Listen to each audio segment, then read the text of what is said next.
Hello दोस्तों, welcome to my channel swing study hub में आप लोग का स्वागत है। तो हम लोग समाजशास्त्र के चक्र पढ़ रहे हैं। तो घटना चक्र में हम लोग का 10 चैप्टर तक वीडियो अपलोड हो चुका है। 11 चैप्टर के वीडियो आज मैं स्टार्ट करूँगी। तो आप लोग ज़रूर देखिए, लाइव सब्सक्राइब कमेंट भी कीजिए। वीडियो कैसी लगती है कमेंट ज़रूर करें आप लोग। तो चलिए हम लोग 11 चैप्टर में सामाजिक प्रतिभान पढ़ेंगे। सामाजिक प्रतिभान में पहला क्वेश्चन देखते हैं। चलिए स्टार्ट करते हैं पहला क्वेश्चन। तो देखिए पहला क्वेश्चन है प्रतिमान होते हैं। पहला क्वेश्चन है प्रतिमान होते हैं। ए है वर्ग आचरण के वे मानक जिनका अनुसरण कर इसके सदस्यों के निश्चित रूप से करना चाहिए। बी है वे मानक जिनका पालन व्यक्तियों में प्रसार लाने हेतु किया जाता है। सी ऑप्शन है कतिपय नियम जो व्यक्तियों को किसी किस्म की अंतर क्रिया से दूर रखने हेतु अपनाए जाते हैं। डी ऑप्शन है वे जो व्यक्तियों के आचरण के विपरीत कार्य करते हैं। तो इसमें क्या होगा बोलिए आप लोग। इसका ए ऑप्शन सही होगा। प्रतिमान होते हैं वर्ग आचरण के विमानक जिनका अनुसरण इसके सदस्यों को निश्चित रूप से करना चाहिए। दैनिक जीवन के अनेकानेक विशिष्ट स्थितियों में एक व्यक्ति को किस प्रकार का व्यवहार करना चाहिए, इस प्रकार के प्रश्नों के समाजो अनुमोदित प्रत्युत्तरों को ही मानदंड या प्रतिमान की संज्ञा दी जाती है। तो इसका ये ऑप्शन सही होगा। दूसरा क्वेश्चन देखते हैं हम लोग। ठीक है, दूसरा क्वेश्चन देखते हैं। निम्नांकित में से कौन सा वक्तव्य नहीं है। निम्नांकित में से कौन सा वक्तव्य नहीं है। ए ऑप्शन है सामाजिक मानक सार्वभौमिक होते हैं। बी ऑप्शन है सामाजिक मानक परिस्थिति के अनुसार होते हैं। सी ऑप्शन सी ऑप्शन है एक समाज में सभी सामाजिक मानक समान रूप से महत्वपूर्ण होते हैं। डी ऑप्शन है सामाजिक मानक लगभग लगभग गतिहीन होते हैं। सामाजिक मानक लगभग गतिहीन होते हैं। इसका दूसरा क्वेश्चन सही होगा। सामाजिक मानक परिस्थिति के अनुसार होते हैं।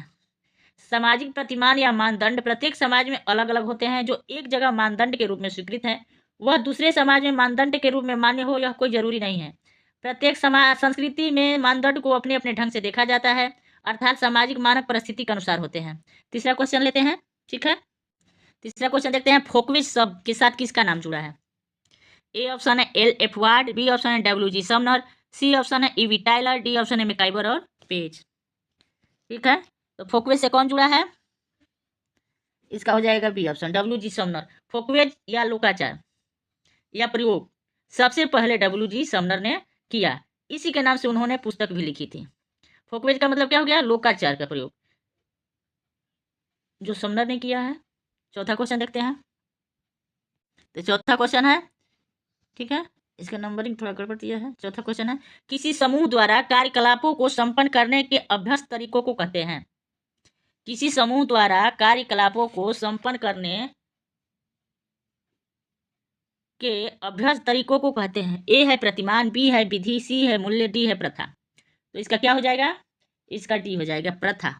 ठीक है, किसी समूह द्वारा कार्यकलापों को संपन्न करने के अभ्यस्त तरीकों को प्रथा कहते हैं।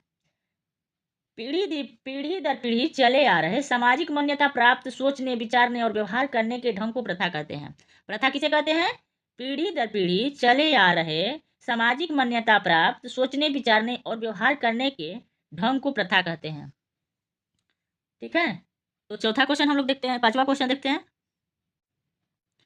पांचवा क्वेश्चन है जिन मानदंडों को तोड़ने पर कोई विधिवत दंड मिलता है उन्हें कहा जाता है।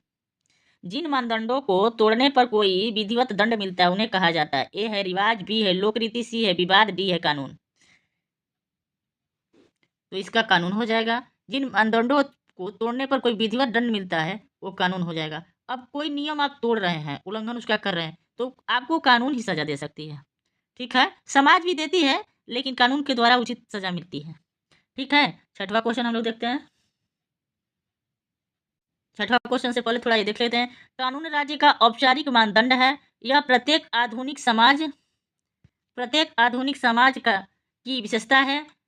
कानूनी मानदंड के पीछे राज्य की शक्ति होती है। कानून में वह शक्ति है जो व्यक्ति को नियम पालन करने के लिए मजबूर भी कर सकती है तथा नियम पालन न करने वाले के लिए दंड की भी व्यवस्था की जा सकती है।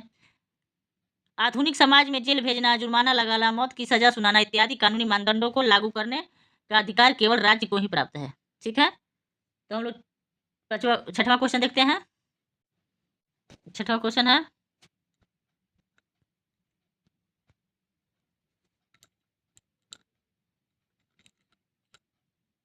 छठवां क्वेश्चन है ये, ठीक है। निम्न में कौन एक बहुत ही समाज का एक आवश्यक तत्व है जिसके तोड़ने पर कठिन से कठिन सजा दी जा सकती है? निम्न में कौन एक बहुत ही समाज का आवश्यक तत्व है जिसे तोड़ने पर कठिन से कठिन सजा दी जा सकती है? ए है प्रथाएं, बी है वैचारिकी, सी है रीति रिवाज, डी है लोक रीतियाँ। तो इसका क्या होगा? सी होगा, रीति रिवाज। निम्न में कौन एक बहुत ही समाज का एक आवश्यक तत्व है जिसके तोड़ने पर कठिन से कठिन सजा देता? रीति रिवाज है। रीति रिवाज को तोड़ने पर कठिन से कठिन सजा मिलती है। लोक रीति जब पूरी तरह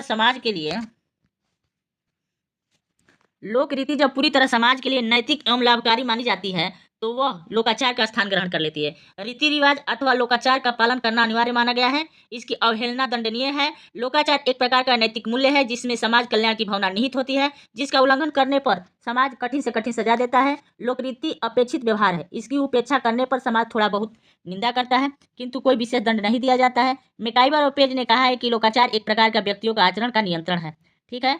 तो हम लोग 7वां क्वेश्चन देखते हैं। निम्नलिखित में से कौन एक समाज के लिए इतना महत्वपूर्ण है कि इसका उल्लंघन गंभीर दंड की अपेक्षा करता है? निम्नलिखित में से कौन सा एक समाज के लिए इतना महत्वपूर्ण है कि इसका उल्लंघन गंभीर दंड की अपेक्षा करता है? ए है प्रथाएं, बी है लोकाचार, सी है विचारधाराएं, डी है लोकरीतियां। तो इसका बी ऑप्शन सही हो जाएगा, लोकाचार, ठीक है। तो 7वां क्वेश्चन है। तो सामाजिक प्रतिमान चैप्टर खत्म हो गया। अब हम लोग अगला वीडियो में सामाजिक अस्त्रीकरण 12 चैप्टर देखेंगे, सामाजिक अस्त्रीकरण, ठीक है। आप लोग वीडियो को शेयर कीजिए, लाइक सब्सक्राइब कमेंट भी कीजिए। वीडियो कैसी लगती है ये भी बताइए। तो चलिए, राधे राधे, शुभ रात्रि।